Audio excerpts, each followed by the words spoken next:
Tamil News. டிபிசியின் தலைப்புச் செய்திகள். இலங்கைக்கும் இந்தியாவுக்கும் இடையிலான மீன்பிடி தகராறை கையாளுவதற்கான கூட்டுக்குழுவை இயங்க வைப்பதற்கு அரசாங்கம் திட்டம். ஜனாதிபதி ரணில் விக்ரமசிங்க தலைமையிலான ஐக்கிய தேசிய கட்சியும் ஸ்ரீலங்கா பொதுஜன பெரமுனவின் ஒரு பிரிவினரும் இன்று மாத்தறையில் தேர்தல் பிரச்சாரத்தை தொடங்கினார்கள். இவ்வாரம் பாராளுமன்றம் கூடவிருக்கும் நிலையில் அரசியலில் பல திருப்பங்கள் இடம்பெறலாம் என்று உயர்மட்ட அரசியல் வட்டாரங்களிலிருந்து தகவல். பதில் சட்டமா அதிபராக சிரேஷ்ட பிரதி சொலிசிட்டர் ஜெனரல் பாரிந்த ரணசிங்க நாளை பதவியேற்பு.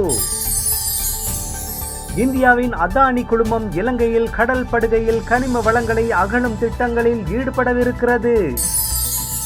தென்பகுதி கடலில் மிதந்து வந்த போத்தல்களில் இருந்த இனம் தெரியாத திரவத்தை பருகியதால் 5 மீனவர்கள் உயிரிழப்பு. ஈரானிய ஜனாதிபதி தேர்தல் 2ஆம் சுற்று வாக்களிப்பு ஜூலை 5ஆம் தேதி நடைபெறவிருக்கிறது.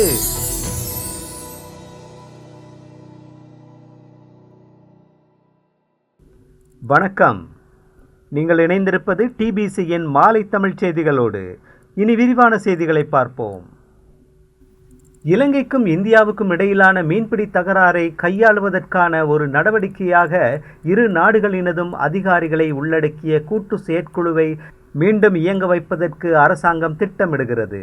மீன்பிடி தகராறு மீண்டும் முக்கிய பிரச்சனையாகி கவனத்தை ஈர்த்திருப்பதால் மீன்பிடித்துறை தொடர்பான இந்திய இலங்கை கூட்டு செயற்குழுவை மீண்டும் இயங்க வைக்க வேண்டிய அவசியம் எழுந்திருக்கிறது என்று கடற்தொழில் அமைச்சின் செயலாளர் எம்பிஎன்எம் விக்ரமசிங்க ஊடகங்களுக்கு கூறினார்.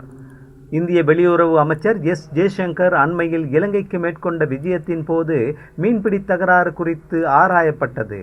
முன்னெச்சரிக்கையான பல நடவடிக்கைகளை நாம் எடுத்திருந்த போதிலும் இந்தியாவிலிருந்து படகுகள் இலங்கை கடற்பரப்புக்குள் வருவதை எம்மால் தடுக்கக்கூடியதாக இருக்கவில்லை என இரு நாடுகளுக்கும் இடையிலான கூட்டு செயற்குழு கிரமமான ஒரு செயன்முறை. அதை மீண்டும் கூட்டுவோம். அதற்கான திகதி இன்னமும் நிர்ணயிக்கப்படவில்லை என்று விக்ரமசிங்க கூறினார்.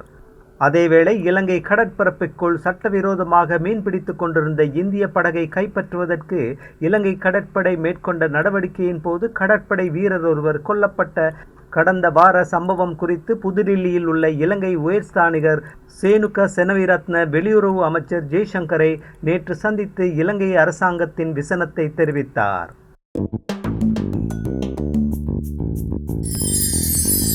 ஜனாதிபதி ரணில் விக்ரமசிங்க தலைமையிலான ஐக்கிய தேசிய கட்சியும் ஸ்ரீலங்கா பொதுஜன பெரமுனவின் ஒரு பிரிவினரும் இன்று மாத்தறையில் ஜனாதிபதி தேர்தல் பிரச்சாரத்தை தொடங்குகின்றார்கள்.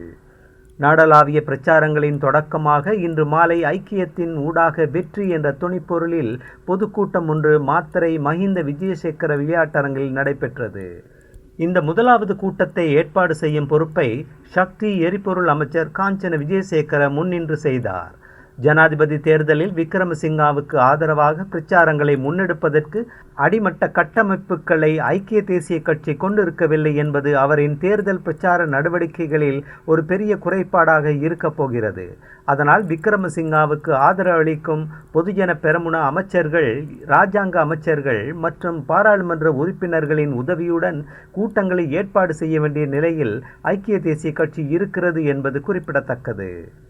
இந்த பிரச்சார இயக்கம் தீவிரமடையும் போது ஜனாதிபதிக்கும் ராஜபக்சாக்களுக்கும் இடையிலான முரண்பாடும் அதிகரிக்கும் சாத்தியம் இருப்பதாக அரசியல் வட்டாரங்களில் பேசப்படுகிறது.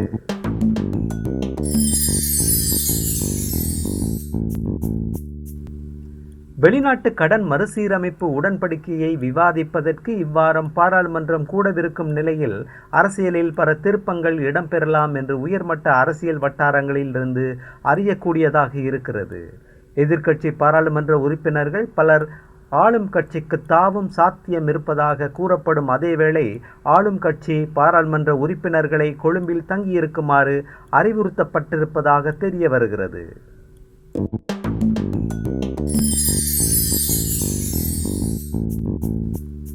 மட்டக்களப்பு பைலத்தமடு கால்நடை வளர்ப்பாளர்களின் மேய்ச்சல் தரையை அவர்களிடம் கையளிக்குமாறு ஜனாதிபதி ரணில் விக்ரமசிங்க அரசாங்க அதிகாரிகளுக்கு மீண்டும் உத்தரவிட்டுள்ளார்.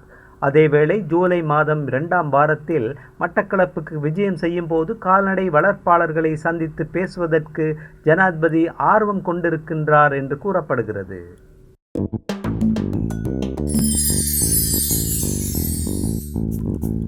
பதில் சட்டமா அதிபராக சிரேஷ்ட பிரதி சொலிசிட்டர் ஜெனரல் பரிந்த ரணசிங்க நாளை பதவியேற்க உள்ளார். பதில் சட்டமா அதிபராக பிரதம நீதியரசர் முன்னிலையில் பதவி பிரமாணம் செய்து கொள்ள உள்ளதாக அததெரன வினவிய போது பரிந்த ரணசிங்க தெரிவித்தார். கடந்த 26ஆம் தேதி சட்டமா அதிபராக கடமையாற்றிய சஞ்சய் ராஜரத்னத்தின் பதவிக்காலம் முடிவடைந்ததை அடுத்து சட்டமா அதிபர் பதவி வெற்றிடமாகியுள்ளது. இதன்படி பதில் சட்டமா அதிபராக சிரேஷ்ட பிரதி சொலிசிட்டர் ஜெனரல் பரிந்த ரணசிங்கவை நியமிக்க ஜனாதிபதி நடவடிக்கை எடுத்துள்ளார். அவரை சட்டமா அதிபர் பதவிக்கு நியமிப்பதற்கான ஜனாதிபதியின் பரிந்துரை எதிர்வரும் காலங்களில் அரசியலமைப்பு சபைக்கு அனுப்பி வைக்கப்பட உள்ளது. பரிந்த ரணசிங்க நாட்டின் முன்னாள் பிரதம நீதியரசர் கே.ஏ. பரிந்த ரணசிங்கவின் மகனாவார்.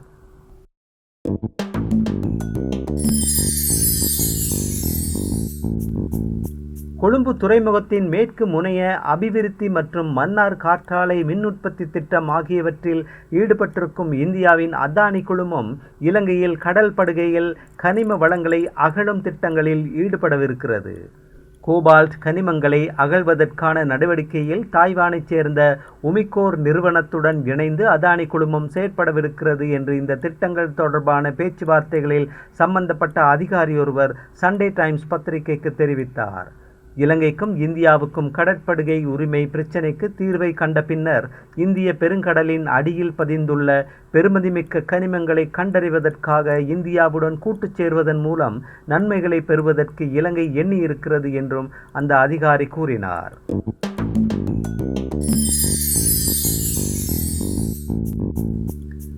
தென்பகுதி கடலில் மிதந்து வந்த போத்தல்களில் இருந்து இனந்தெரியாத திரவத்தை பருகியதால் உயிரிழந்த இலங்கை மீனவர்களின் எண்ணிக்கை 5ஆக உயர்ந்திருக்கிறது என்று இலங்கை கடற்படை தெரிவித்திருக்கிறது.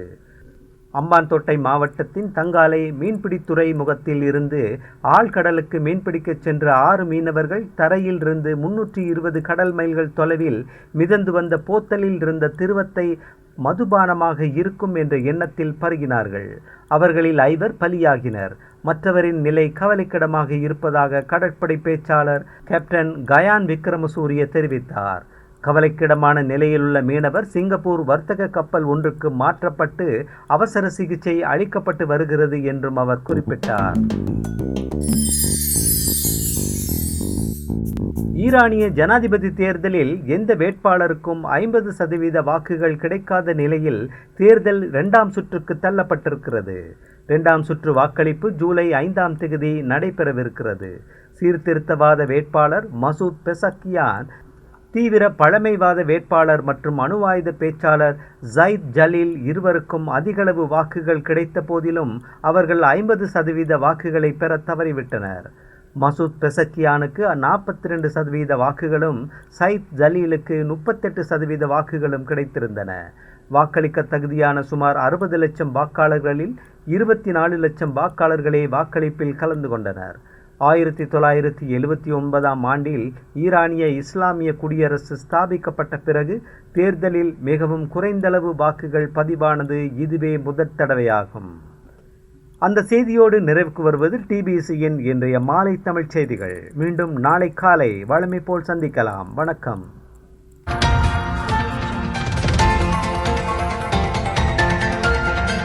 TBC Tamil News.